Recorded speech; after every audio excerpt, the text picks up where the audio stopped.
प्रणाम। जय गुरुदेव। सर्वप्रथम अनामी पुरुष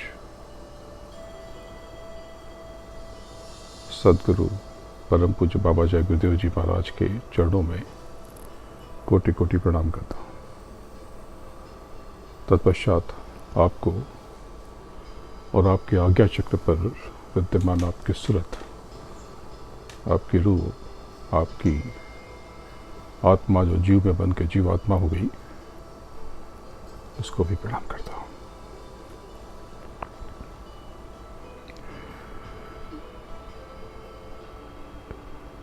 आप नीचे के जगत में, यहाँ पर आप तो तकरीबन महीने भर से बंद हैं, लेकिन आपकी सूरत, आपकी रूह, आपकी राधा न जाने कब से नीचे की जेलों में बंद है। पहले आपको बोध था, लेकिन बाद में तो आपको इसका बोध ही खो गया और आपने खुद को पहचानना ही बंद कर दिया। आज भी आप कुछ खोज रहे, लेकिन क्या खोज रहे आपको पता नहीं कि आप क्या खोज रहे। देखो, हर कोई दौड़ रहा, भाग रहा, खुश कोई भी नहीं है। हर किसी को कुछ तलाश है, किसी चीज की। किस चीज की, ये वो स्वयं नहीं जानता। उसको नहीं पता कि वो क्या तलाश रहा है। शब्दों का जब विस्तार हुआ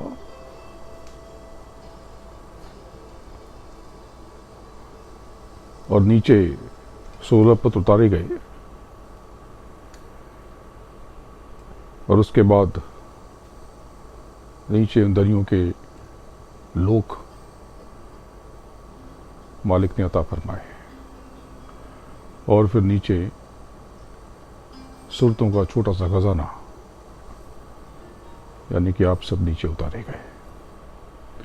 आपको कहा गया था कि वो शब्दों की डोर को मत छोड़ना, लेकिन आप भूल गए, पर्दा पड़ गया और आप नीचे कर्मों के जाल में फंस गए। ये सब तो आपको पता है। शब्दों का विस्तार हुआ। शब्द, जब शब्द हैं तो अक्षर क्या है, ये कभी आपने जाना? आपने सुना तो अक्षर? अगर आप चढ़ाई चढ़ते, ऊपर जाते, तो सब जान जाते। देखो, आज सारे प्रेमी पुराने, जिनको गुरु महाराज ने नाम का बीज डाला जिनमें, वो सब गुरु महाराज तो कहते हैं, पर कोई जानता नहीं है। बड़ी बड़ी बातें करते हैं, किसी को कुछ पता नहीं है। क्योंकि जिसने पाया वो तो छुप गया, वो तो छुप जाता है। और ये जो बड़ी बड़ी बातें करते हैं, इनमें से कोई कुछ भी नहीं जानता। जितनी गद्दी और गद्दे पे बैठे, इनमें से किसी को कुछ भी नहीं पता। आप पूछ देना उनसे कि अक्षर क्या है, ये नहीं जानते। ये आपको डांट के चुप करा देंगे। तो आज गुरु महाराज ने कहा कि मेरे बच्चों को बता दो कि देखो बच्चों, अभी भी समझ जाओ कि मौज क्या है। मेरा मतलब कि जवाब, सवाल और भ्रम में मत पड़ो। असली चीज समझ लो, अंतर में उतरो और देख लो। भ्रम में मत पड़ो। बिना देखे तुम जान नहीं सकते, और जान भी जाओगे तो जब बताने चलोगे तो जुबान चिपक जाएगी, तो बता भी नहीं सकते। और जो जान लेता है, बिना उस मौज के वो जीभ खोल नहीं सकता। और किताब में तो कुछ नहीं लिखा किताबों में तो जो सच में जो कुछ है उसका जर्रा भी नहीं है, कण भी नहीं, तो भ्रमित होने की जरूरत नहीं है। मैं तो अपने पास किसी भी पुराने प्रेमी को आमंत्रित नहीं करता, क्योंकि मैं तो गुरु ही नहीं हूं। गुरु तो मेरा मालिक, मेरा अनामी, सिर्फ वही गुरु था, वही गुरु है, वही गुरु रहेगा। जो मुझे जानते हैं उनको पता है कि मेरा जीवन अलग स्तर का है, अलग। तो मुझे तो कुछ नहीं चाहिए, इसलिए ना तो मेरा कोई मठ अभी तक, ना कोई आश्रम, कुछ भी नहीं। तो भ्रम में आप पड़ो मत। अगर मुझसे आप रूहानी कुछ सुनना चाहते हो, अपनी बात सुनना चाहते हो, मालिक ने कहा कि इनको बता दो, और मैं तो नए जीवों को जगाने के काम में व्यस्त हूं। तो हुजूर की मौज हुई कि आज इनको कुछ और सुना दो, जिन्होंने कभी सुना नहीं और जिसको सुनने के बाद इनके कान तरस जाए कुछ और सुनने के लिए। आज इनकी तड़प जगा दो। तो आपने शब्द तो सुना, लेकिन अक्षर नहीं सुना।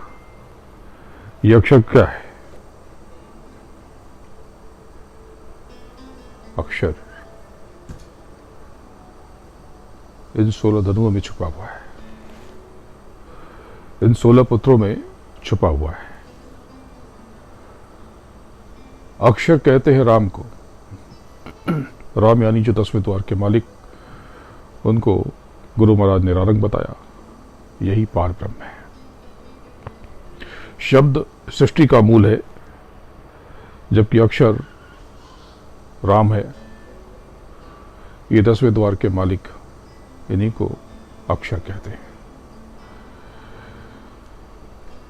और इनके पहले जो कृष्ण है, यानी कि जो ब्रह्म, वो अक्षर, और ऊपर महासमय के मालिक निअक्षर। ये तो आपको पता नहीं है। ये महासमय के मालिक निअक्षर। और आगे बहुत से भेद खोल दूंगा। जब अभ्यास करोगे तो सब जान जाओगे।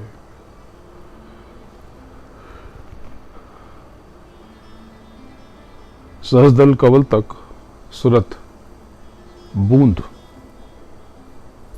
की मान्यता होती है, और सहस्दल से राम के दरवाजे तक, राम के धाम तक, यानी 10वें द्वार तक आत्मा का जो स्वरूप है वो लहरों की तरह हो जाता है, लहराता बड़े वेग में। और राम के ऊपर सचखंड तक सुरतें समंदर जैसा हिलोर मारने लगती है। तो जब आप चढ़ोगे ऊपर, नीचे के पहले धनी जो सहस्दल पर विराजते, जो ईश्वर के धाम में रहते, ज्योतिष नारायण सच्चिदानंद प्रभु के दर्शन करके जब सूरत आगे बढ़ती है, तो बहुत आगे जाने के बाद, बहुत प्रदीर्घ यात्रा के पश्चात एक बहुत बारीक सा पर्दा, बहुत महीन सा पर्दा, बड़ा झीना सा और पारदर्शी, ये बहुत बड़ा जाल है, जिसकी डोर काल पुरुष ज्योति स्वरूप के हस्त कमल में है। ये वज्र किवाड़ है। ये तीसरा वज्र किवाड़ है, तीसरा बहुत बड़ा वज्र किवाड़ है। ये बहुत बड़ा दरवाजा। तो इसका नियंत्रण स्वयं इन निचले धनी के हाथ में है। और यहाँ पे बड़ा फसावड़ा, तो यहाँ से आप आसानी से जा नहीं सकते जब तक गुरु की दया ना हो, सदगुरु की मौज ना हो। तो आगे ये बिल्कुल जीना सा पर्दा और उसमें बारीक सुई। ये सुई जो है ये तो कुछ नहीं, इससे भी महीन रास्ता। इसमें से जब सूरत प्रविष्ट होती है तो 9 तत्वों का सूक्ष्म जगत पीछे छूट जाता है और साथ में पीछे ही रह जाता है घंटा और शंख जैसी सुरीली मधुर ध्वनियों का अनहद नाद। बड़ी मधुर ध्वनिया वो पीछे छूट जाता है, अनहद नाद। और तब सूरत बेचैन सी नए अलबेले जगत में प्रविष्ट होती है। जब सूरत उस सूक्ष्म जगत को परे ढकेल कर सदगुरु की कृपा से, मेहर से, दया से आगे निकल जाती है तो उसका सामना बहुत बड़ी खाई से होता है। बहुत बड़ी खाई, वो खाई इतनी गहरी कि हजारों लाखों धरती आकाश उसमें समा जाए, हजारों लाखों धरती आकाश उसमें समा जाए। और उस खाई में उतरकर गोता लगाकर जब रूह आगे बढ़ती है तो आगे पर्वत से भी कई लाख गुना ऊंचा पहाड़ उसके सामने होता है। ऊंचा पहाड़ बहुत कई लाख गुना उसके सामने होता है। तो सदगुरु की मेहर लेकर सूरत जब उस महापर्वत से गुजरकर जब आगे बढ़ती है तो बाएं और सीधा सपाट रास्ता नजर आता है, बेहद सपाट और सुंदर।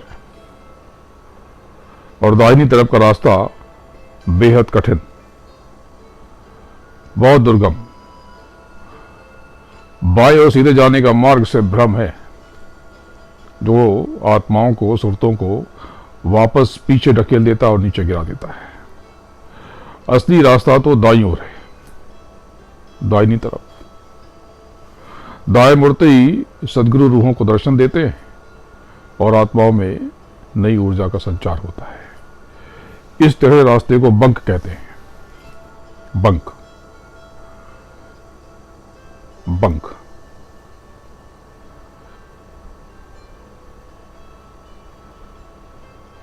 संतों ने इसको ही बंकनाल कहा और ये सही रास्ता है।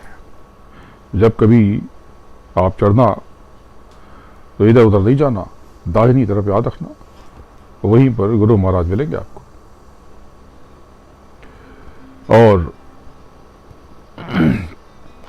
जो रूहें इस रास्ते को कठिन समझकर इस तरफ नहीं जाती और सीधे या बाईं तरफ के सरल मार्ग का वर्णन करती हैं, वो भटक जाती हैं और फंसा कर गिरा दी जाती हैं।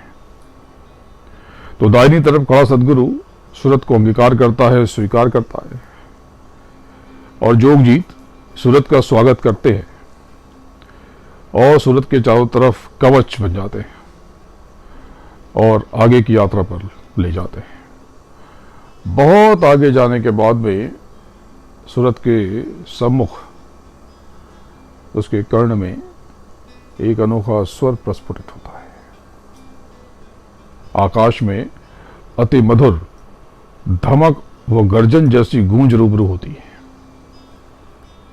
धमक जैसी और गर्जन जैसी। तो ये आगे का संसार बड़ा अनोखा है। ये जगत 5 तत्वों का कारण संसार है, कारण जगत। ये शब्द, स्पर्श, रूप, रस और गंध का ये संसार 9 तत्वों के सूक्ष्म जगत से बिल्कुल ही अलग है, कल्पना से परे, बिल्कुल भी आप सोच नहीं सकते। जिन्होंने ईश्वर को पा लिया, निहंग यानी निरंजन को पा लिया और ईश्वर मंडल में जाकर समा गए, ये दुनिया उनकी समझ में आ ही नहीं सकती, उनकी सोच से भी परे। ईश्वर लोक में सुखों का भोग कर रही सुरतों को ये ऊपर का संसार एक कल्पना सा लगता है। जब उनके गुरु उनको बताते हैं तो उसे ये कल्पना मानती हैं। ऊपर बहुत अनोखी गुंजन, शब्दों की धार, और उन दोनों में मधुर गुंजन में भी बोलता दो धार प्रतीत होती है। वहां पर एक धार निचले जगत को अपनी लय में बांधती सी महसूस होती है, और दूसरी धार कशिश के साथ बड़ी मिठास से कड़क कर ऊपर बह जाती है। बहुत गौर से समझना। अगर आज आपने आंख बंद करके इस बात को सुन लिया तो आप खिंच जाओगे। आप आंख खोल के बस सुनो इन बातों को, आंख बंद कर लो। अब ये पूरा वर्णन आप सुनो, गुरु महाराज को खड़ा कर दो और प्रार्थना करते रहो, पल पल ये सुनते रहो, और खुद को यहां से यहां इस सहस्त्रार तक खिंचता हुआ महसूस करो।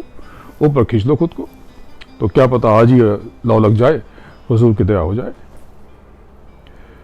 तो ये जो दूसरा स्वर है, ये गर्जन के साथ कड़क कर ये ऊपर की तरफ बहा जाता है।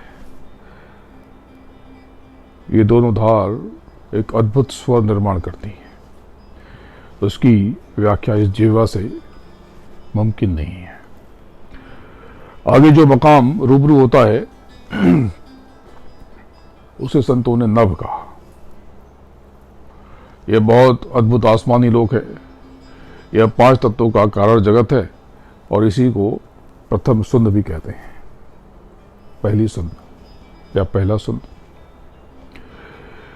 ये जगत सहज दल से बेहद भिन्न और बिल्कुल अनूठा है, बिल्कुल अनूठा। इसका भेद जब इनका आदेश हो जाए तब खोल दूंगा। ये कहें तो अभी खोल दूं, तो बोलना कुछ और चाहता हूं, और तो ये ब्रेक लगा देते हैं। पर फिर भी आज बहुत कुछ खुल रहा। आज से पहले जाहिर तौर पर किसी ने खोला नहीं, इनकी मौत से आज तो बहुत कुछ खुल रहा।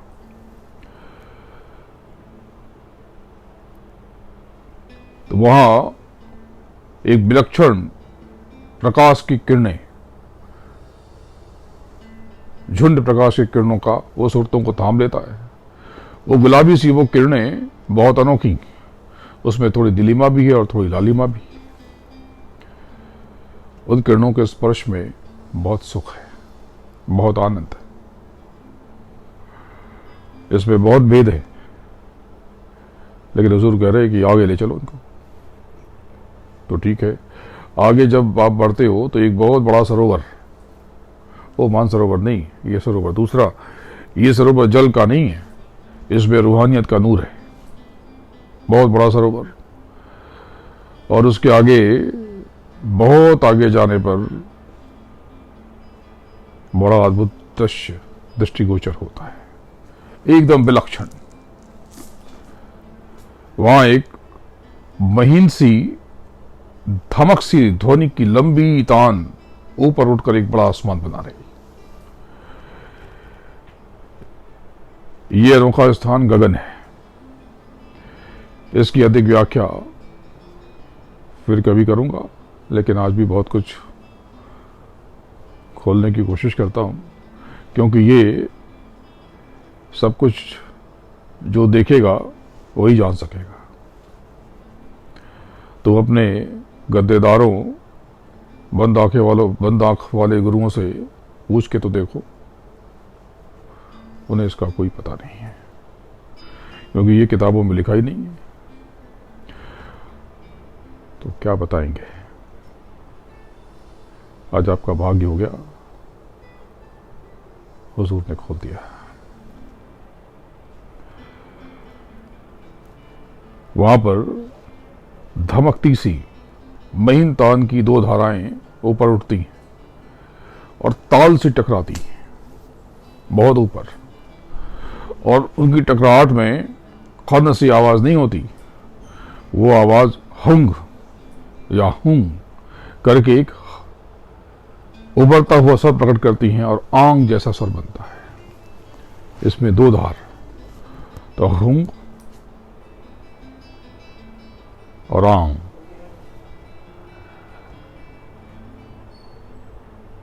ये स्वर ऊपर जैसे बहता है वैसे ही एक हुंकार लेता है। ये आवाज ओंकार सी प्रतीत होती है, ओम नहीं ओंकार, ओंकार सी प्रतीत होती है। कभी कभी ये स्वर अल्लाह जैसा लगता है, अल्लाह की तरह लगता है, और इस ध्वनि से सूरत जवान हो उठती है। उसकी ताकत दो गुनी ज्यादा हो जाती है, उसकी चमक दो गुनी ज्यादा हो जाती है, और वो गूंज ऊपर के आकाश में कुछ ओंकार के गुंजन की तरह स्वयं को स्थापित करता हुआ महसूस कराती है। पर इसमें ओम जरा हल्का है, इसमें ओम की ध्वनि जरा हल्की है।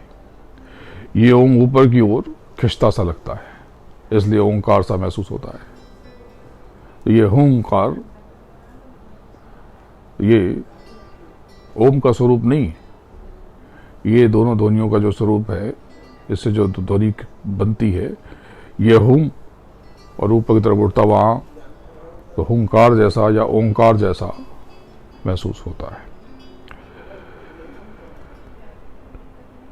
इसमें एक लंकार है, लंकार जो अद्भुत ध्वनि प्रकट करता है। तो मैंने आपको बताया कि इस फकीरों ने इसके मालिक को ही अल्लाह कहा,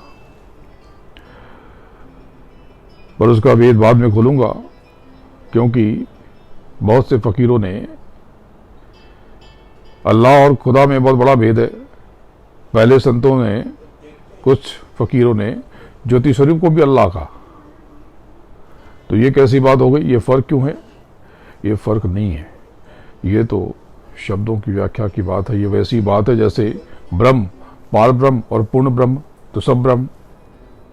तो जब ब्रह्म कहते हैं तो त्रिकुटी के मालिक याद आते हैं।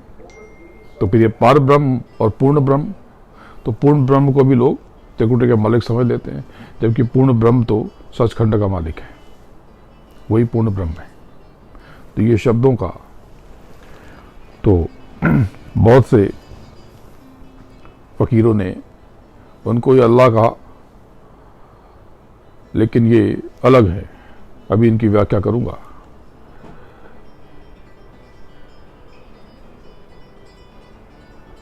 और जो जोगेश्वर त्रिकुटी पहुंचे और वहीं खो गए, और सबने ऊपर ब्रह्म को बता दिया। उन्होंने आगे बिना देखे, बिना जाने ब्रह्म को ही पूर्ण ब्रह्म मान लिया। जैसे यूं समझो कि गुरु महाराज ने आद्या माया शक्ति बताया, पहले किसी ने विद्या माया कहा और मैंने अर्धचेतना कह दिया। तो अब अविद्या माया और माया में बहुत भेद है, बहुत भेद है। अविद्या माया सत्य तत्वों की लिंग देह में है, लिंग देह में है। और जिसने इन अविद्या माया को पा लिया, यानी सत्तर तत्वों की माया को पा लिया, वो पंच तत्वों की माया को जान ही न सकेगा। वो पंच तत्व अलग हैं, वो कारण शरीर की माया है। अगर जिसने नीचे पा लिया तो वो न माया को जान सकेगा, न पहचान सकेगा, और उसे कल्पना बता करके वो भुला भी देगा और भुलवा भी देगा। तो ये तो बस नाम का भेद है, असली बात समझ लो, असली बात आप समझ लो। आपके लिए सृष्टि में पहली बार गुरु महाराज ने खुले मन से ये राज खुलवाया।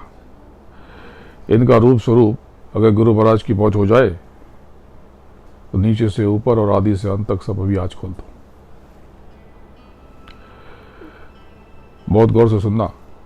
इस रास्ते वे आगे बिल्कुल विपरीत, ये रास्ता है इसके बिल्कुल विपरीत, एक अलग नशीली तान है, किसी इंद्रजाल की तरह सुरतों को अपनी तरफ खींचती है, जहां से बड़ी विलक्षण ध्वनियां एक रंग बिरंगा आसमान बना रही हैं, और वहां हर क्षण एक नशीली ध्वनि दाहिने से बाएं और नीचे से ऊपर तक फैल रही हैं। वहां जितना नशा है उतना नशा तो कहीं भी नहीं है। उस नशे की ठीक व्याख्या बहुत मुश्किल है और उसे कामुकता कह लो, पर कामुकता का ये अर्थ नहीं कि जो स्थूल जगत में है। वहां एक धार, वहां धार में कंपन सा स्वर, कांपता हुआ स्वर सुरतों को अपनी ओर खींच रहा, और वह स्वर रींग सा लंबा स्वर बनाता हुआ एक कशिश पैदा कर रहा, और उसी में पूरी अद्भुत कायनात। ये विपरीत है। ये जो अभी धार चल रही है ये अलग, लेकिन आपको विपरीत में लेके जा रहा हूं कि विपरीत कशिश, इतनी कशिश, इतना नशा कि जुबान उसको बयान नहीं कर सकती। वो लोग इतना सुंदर, इतना विलक्षण कि बताना जरा कठिन है, पर अगर ठीक से बता दूं तो आप सब एक खिंचाव महसूस करोगे और सदगुरु से अपना पल्ला छुड़ाकर अरबों वाट के करंट में चिपक जाओगे, क्योंकि वो माया लोक है, माया का लोक।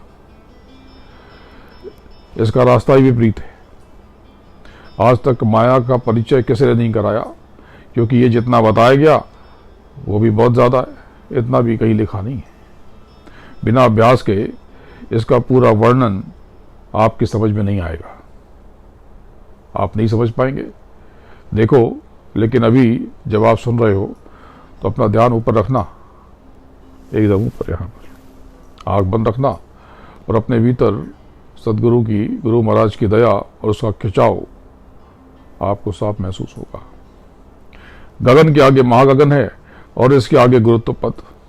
इन तीनों को मिला करके जो व्यवस्था बनी उसे इटरनल ट्रायंगल कहा गया, यानी त्रिकुटी। अमूमन लोग महागगन को ही त्रिकुटी कहते हैं।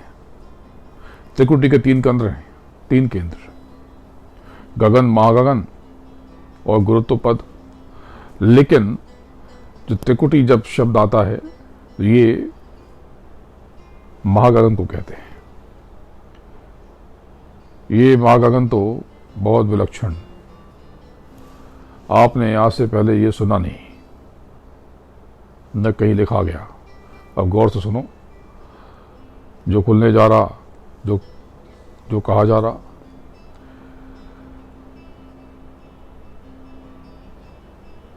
ये जो महागगन है, संतों ने इसी को त्रिकुटी कहा। त्रिकुटी उसका 3 केंद्र, तीन केंद्र, लेकिन ये जो महागगन है मूलतः ये त्रिकुटी। इसी स्थान को मुसल्लसी भी कहा गया। इसी लोक को आलम लाहुद भी कहते हैं, और इसी लोक को अर्श अजीज, यहां सुरों की 2 धाराएं हैं, वही गुंजन धमक कर प्रकट हो रहा, जहां कोई पखावत जैसी मीठी थाप, वो थाप बहुत विशाल और बहुत विराट, वो तबला या ढोल नहीं। जब ये स्वर प्रकट होकर विस्तार लेता है तो मृदंग जैसा आवाज कराता है, वो ऐसा मृदंग कि पूर्व से पश्चिम से अरबों गुना एक थाप पैदा करो, वो थाप यहां से वहां यात्रा करे, वो बड़ी अद्भुत थाप है। हालांकि मृदंग बहुत अच्छा उदाहरण नहीं है ये बताने के लिए, पर आपको बताने के लिए इससे बेहतर उपमा फिलहाल अभी नहीं है, पर समझने के लिए समझो। जैसे पखावज और मृदंग जैसी सुरीली धमक है, वो कोई बहुत सुरीली धमक, खनकती हुई, उसमें बहुत सुगंध है, इसमें भी बहुत नशा है, अद्भुत, बहुत रूहानियत है, बहुत।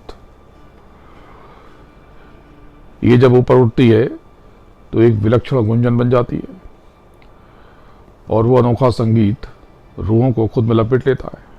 वो पहले हल्का, फिर प्रचंड नाद बन करके सूरत को अद्भुत शीतलता में सराबोर कर देता है। कहीं कहीं किसी ने नगाड़ा भी कहा, पर नगाड़े में वो बात नहीं है, ये उपमा ठीक नहीं है। नगाड़ा तो जरा कर्कश है, ज़रा कर्कश है। मुझे नगाड़ा नहीं लगता, क्योंकि मेरी व्याख्या जो मैं महसूस करता हूँ, इस नगाड़े में मिठास नहीं है जितनी मिठास उसमें, बहुत मिठास। ऐसा कोई वाद्य यंत्र, ऐसी धमक वाला इस जगत में नहीं है। वो बिल्कुल गजब की मिठास। और दूसरी धात तो इससे बिल्कुल जुदा, बिल्कुल अलहदा, और वो है मेघों का खनकता हुआ मधुर गर्जन। वो गर्जन मधुर, ये गर्जन तो बहुत रूखा है। ये जो बिजली की कड़क है, ये तो इसमें वो बात नहीं है, पर कोई उदाहरण नहीं है। तो इन दोनों को मिलने से ओम जैसा अनोखा स्वर, ये दोनों जो स्वर उठते हैं और ऊपर विशाल महल बनाते हैं, और इनसे एक अद्भुत ध्वनि ओम जैसा, पर गौर से सुनने पर यह ध्वनि होंग जैसी भी महसूस होती है। होंग यानी ओम कहा गया, ये जो न ओंग है न होंग है, ये एक गुंजन है, एक विलक्षण गुंजन है। इसका कोई मुकाबला ही नहीं है, बेहद शक्तिशाली। यही ब्रह्म है। ये यहाँ के जो मालिक हैं वो यही ब्रह्म है, और यही कृष्ण है, और यही अक्षर जो आरंभ में मैंने आपको बताया, अक्षर, अक्षर और निरक्षर। तो ये अक्षर, यही तुर्यातीत मतीत है, और यही प्रणव है।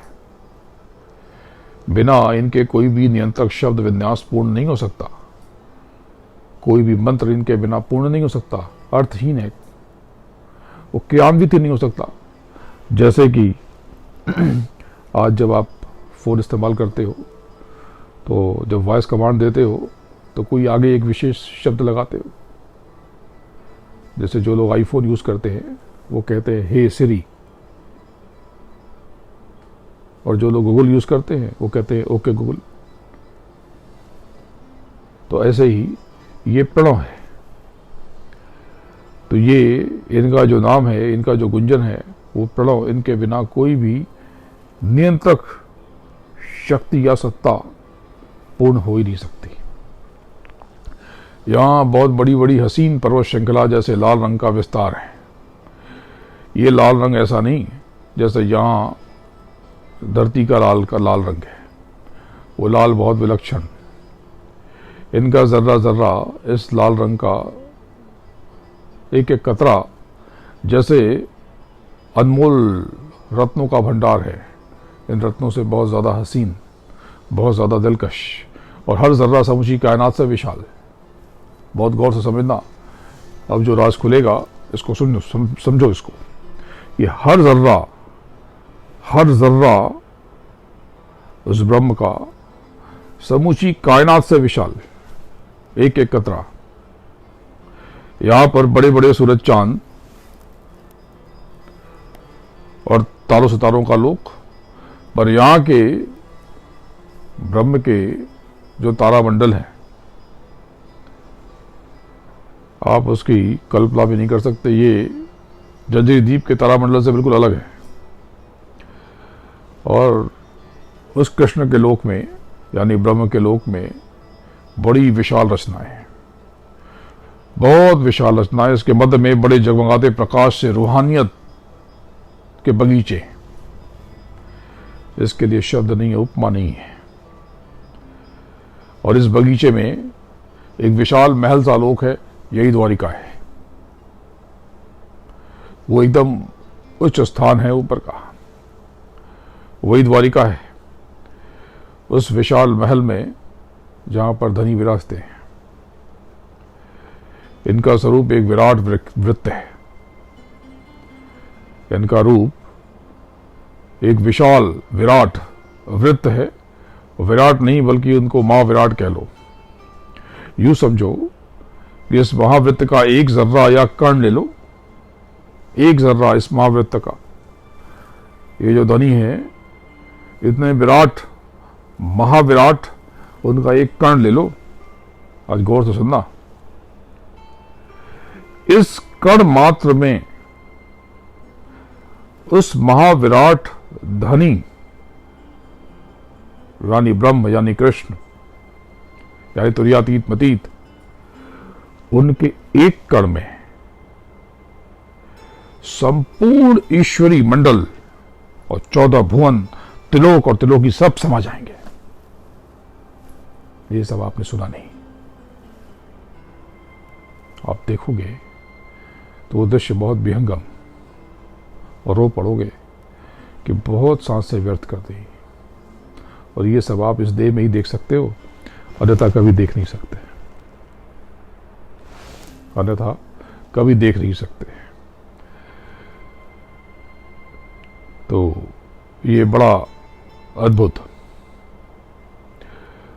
और इनका रंग जो है वो रक्तवर्ण, वो लालिमा ऐसी कि वहां के अलावा किसी भी खंड में ऐसी लाल आभा है ही नहीं। और वह मंडल हर मंडल से अति बृहद, वहां पर सदैव आनंद की मधुर बारिश हो रही, मधुर बारिश, महाआनंद। यहां लाल रंग के पुष्प रूपी रत्न हर ओर झड़ रहे। ब्रह्म का दरबार हर दरबार से अनंतों गुना बड़ा। इसके बहुत खंड हैं, अनंतों खंड हैं। अभी व्याख्या करूंगा तो दिन रात सब कम पड़ जाएंगे, जीवन कम पड़ जाएगा। इसलिए बिना देखे इनको समझना बड़ा मुश्किल है। यहां अविद्युतीय चमक है। यहां जो चमक है उसमें विद्युत नहीं है। ये गजब का अनुभव है, ये कहीं लिखा नहीं। अविद्युतीय चमक, यहां प्रेम का समंदर हिलोर मारता है। यही कृष्ण का सच्चा धाम है। अनोखी निर्बलता है यहां पर, और यहां पर आत्माओं का सारा मैल धुल जाता है। धरती पे जो कृष्ण के भक्त हैं वो कृष्ण को प्रेम का सागर मानते हैं। दरअसल वो कृष्ण को जानते ही नहीं है। वो कृष्ण को किसी उत्तर प्रदेश के मथुरा में, मथुरा के एक स्थान वृंदावन में का कोई व्यक्ति समझते होंगे, तो ये बहुत बड़ी भूल है। जो कुछ भी बताया गया वो सब रूहानी, वो सब घट की बातें। वहां पर रूहानियत की सारी गंदगी धुल जाती है, सारा मैल धुल जाता है। इसके आगे गुरुत्वलोक है, गुरुत्वलोक। और ये स्थान इन 3 खंडों में सबसे शक्तिशाली,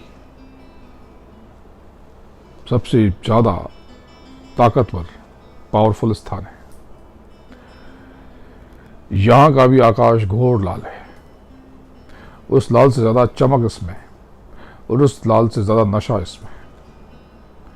इसकी आज तक व्याख्या नहीं की गई, इसकी व्याख्या नहीं की गई। पर यहां पर कमोबेश वही स्वर है जो महागगन में है। बस यहां उस ध्वनि का रस और उसकी तान बदल जाती है। यहां पर तान उनसे बहुत लंबी, बहुत लंबी। और दोनों सुर धाराओं की यहां पर आवाज इस खंड में जरा महीन है, जरा पतली। और जब वो धाराएं विस्तार देती हैं तो वहां पर जब ये दो आपस में संयोग करती हैं, विस्तार करती हैं और संयोग करती हैं, तो ये ओम जैसा स्वर नहीं आता। ये थोड़ा गुंजन सा। तो ओम की जगह पर यहां पर जो ध्वनि प्रस्फुटित होती है वो ओम अंग, ओम अंग। ये जो मैं बता रहा हूं ये बहुत अधूरी व्याख्या, लेकिन जब आप अंतर में सुनोगे तो इस निनाद में बहुत नशा है। ये जो निनाद है, ये नाद है, इसमें बहुत नशा। और ये ओ अंग बहुत गौर से सुनने पर जब इसमें आप झूम जाओगे, बह जाओगे, तो ये ओंग हूं सा लगता है, ओंग हूं। जो फकीर, जिन फकीरों ने इनको पा लिया है, वो बहुत बार दीवाने होकर अल्लाहू अल्लाहू भी सिमरने लगते हैं। ये जो अल्लाहू अल्लाहू करते हुए जो घूमते हैं, अगर जिसने वाकई ये सुन के नहीं, जिसे सच में पा लिया, तो समझ लो कि उसने त्रिकुटी में परम पद पा लिया। जोगीश्वर आकर के यहीं पर चिपक जाते हैं और कहते हैं हम ब्रह्मास्मि। कह रहा और कुछ चाहता हूं, लेकिन मालिक ने लगाम लगा दी है। तो ये जो अनोखी लालिमा है, ये लालिमा अनंतों मील दूर तक, 1-2 मील नहीं, करोड़ों अरबों खरबों मील नहीं, अनंतों मील दूर तक फैली हुई है। और इस लालिमा में बहुत माधुर्य है, इस रंग में इतनी मधुरता है, और इसके बहुत आगे जाने पर इस लालिमा में थोड़ा केसरिया बाना है। ये भगवा जो रंग आया वहां से आया। आपने देखा होगा जो हिंदू धर्म में लोग भगवा पहनते हैं, तो वहां से एकदम ऊपरी मुहाना, गुरुत पद के आगे का एकदम ऊपर का मुहाना। अभी ये रहस्यपूर्ण नहीं है, ये तो आपको उस महासमुद्र की मैंने एक बूंद बताई, एक बूंद है, कुछ भी नहीं। बताना बहुत कुछ चाहता हूं, लेकिन जुबान साथ नहीं दे रही। जितना आपके भाग्य में था उससे बहुत कुछ आपको दे दिया। इनमें बहुत कुछ छुपा लिया, और अगर इसको आप सुनोगे तो खिंच जाओगे। ये तो बस मैंने जरा सा विस्तार बताया, जहां तक आपने सुना। अगर बीच में से कुछ बता दूं तो आपको नशा हो जाए, एकदम नशा हो जाए, और अभी तुरंत कृष्ण से लौ लग जाए, कृष्ण यानी ब्रह्म, और आप वहीं चिपक जाओ। नहीं तो ऐसा भी हो सकता है कि और बता दूं, बीच में से कुछ आपको वो बताया जो आपने अभी तक सुना था, उसी के आगे का विस्तार बताया, और ये बहुत जरा सा। अगर बीच में से कुछ बता दूं तो या तो आप चिपक जाओगे, या फिर ये अंतःकरण में मन, बुद्धि, चित्त और अहंकार ये आपको भरमा देगा। ये तो पता नहीं क्या कह रहे, ये तो पता नहीं क्या कह रहे। ये आपको भ्रम दे देंगे कि हमने तो कुछ और सुना था, गुरु महाराज ने कुछ और सुनाया था, इन्होंने तो कुछ और बता दिया। ये तो जो आपने सुना उसके आगे का जरा विस्तार बताया है। मालिक की मौज हो जाए, ऊपर का पूरा भेद खोल दो। बार बार समझा रहा हूं, और आप इस भ्रम में मत पड़ो कि पुराने लोग क्यों नहीं आते, क्या जरूरत है। अरे पुराने अगर अपना काम कर लेते वो तो पहुंच जाते, पार हो जाते। जिन्होंने गुरु महाराज से अपना काम नहीं कराया वो यहाँ पे क्या कराएंगे। और यहाँ तो न मठ न आश्रम, उनके सुख सुविधा की कोई व्यवस्था नहीं, उनके लिए गप लगाने के लिए और राजनीति करने के लिए कोई व्यवस्था है नहीं यहाँ पर। यहाँ तो मैं अकेला तना। देखो, मैं अपने मन से कुछ भी नहीं कर रहा, जो गुरु महाराज कह रहे वही कर रहा हूं। अगर आप सत्संग सुनोगे गौर से, आंख बंद करके, तो लौ लग जाएगी, वो लौ लग जाएगी, और आपका काम हो जाएगा। समय आपके पास बहुत थोड़ा है, सांसों की पूंजी थोड़ी सी बची, बहुत बर्बाद कर दी, तो अब कुछ काम कर लो। खोलना तो बहुत कुछ चाहता हूं, लेकिन मालिक ने कहा रुको, इनको पहले अभ्यास करने दो। ये जो खोला, आज सोचा कि बहुत कुछ खोल दूंगा, पर यह भी बहुत खोला। इतनी व्याख्या तो कभी जाहिर तौर पे किसी ने की नहीं। मैंने जिद की तो मालिक मुस्कुराए और बोले जाओ बता दो, जाओ बता दो। तो आज इतना बताया, इसके आगे आप देखना 50 सालों में, 100 सालों में इसी के आगे लोग किताब लिखेंगे और इसी की व्याख्या उल्टी सीधी करते रहेंगे, क्योंकि अब तक तो इतना कुछ खोला नहीं गया था। खोला था बहुत कुछ, लेकिन आगे इनकी मौज हो जाए तो और भी खोल दो। भजन नियमित करो, एक दूसरे से द्वेष और जलन आपस में मत रखो। इतने शिकायत, भारी झगड़ों में आप फंसे रहते हो, विचलित होते रहते हो। और कोई मुझे भी कुछ कह दे तो आप परेशान मत हुआ करो। उसके लिए सिर्फ आप एक दया का भाव रखना, प्रार्थना का भाव रखना, ये मालिक ये कहीं कर्मों के जंजाल में फंस न जाए, ये कर्मों के जबेले में फंस न जाए, इस पर दया कर दो, क्योंकि ये नहीं जानता कि ये क्या कर रहा है। और देखो, किसी की निंदा मत करो, किसी से वाद विवाद मत करो। मैं देख रहा हूँ आप लोग उलझ जाते हो भावुकता में। प्रणाम करो, आगे बढ़ो। अगर वो व्यक्ति जानबूझ के आपको परेशान कर रहा, उसे अनदेखा कर दो या रास्ता बदल लो। बड़ा आसान है। अंतर में उतरो, चढ़ो ऊपर, धाम अपने चलो भाई, पराए देश क्यों रहना। अपना काम करो। आपके पास बहुत थोड़ी सी सांसों की पूंजी है। गुरु सिर्फ गुरु महाराज है। गुरु महाराज थे, गुरु महाराज हैं और गुरु महाराज रहेंगे। रही बात, साफ साफ बता देता हूं, किसी भी गद्दीदार और गद्देदार को कुछ पता नहीं है। उनकी आंखें बंद हो तो इसके आगे का राज उनसे पूछ लेना।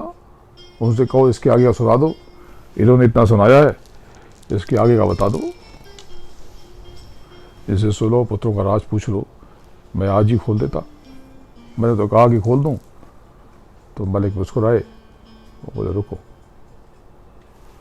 तो धाम अपने चलो भाई, पराए देश क्यों रहना। काम अपना करो जाई, जगत के काम क्यों फंसना।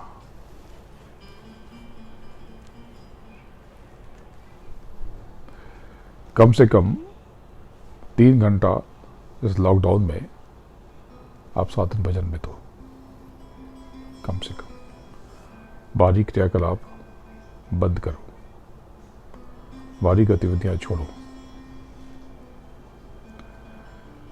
और आगे दया हो जाए तो और भी बहुत कुछ खोल दो। मैं आप सबके साथ सदा हूं, हमेशा बहुत याद करता हूं। और एक बात ध्यान रखना कि गुरु महाराज को आपकी बहुत फिक्र है, आपकी बहुत चिंता है। आप जल्दी से जल्दी इस जीवन को सार्थक करो और अपने घर की ओर लौटो, अपने धाम की ओर, अपने सच्चे धाम, अपना घर, अपना खंड, वो सचखंड। गुरु महाराज के चरणों में कोटि कोटि नमन करता हूं और आज सबके कल्याण के लिए उनसे प्रार्थना करता हूं, गुहार लगाता हूं और वंदन करता हूं। और आप सबके आज्ञा चक्र पर विद्यमान आपकी सूरत को प्रणाम करता हूं। जय गुरुदेव।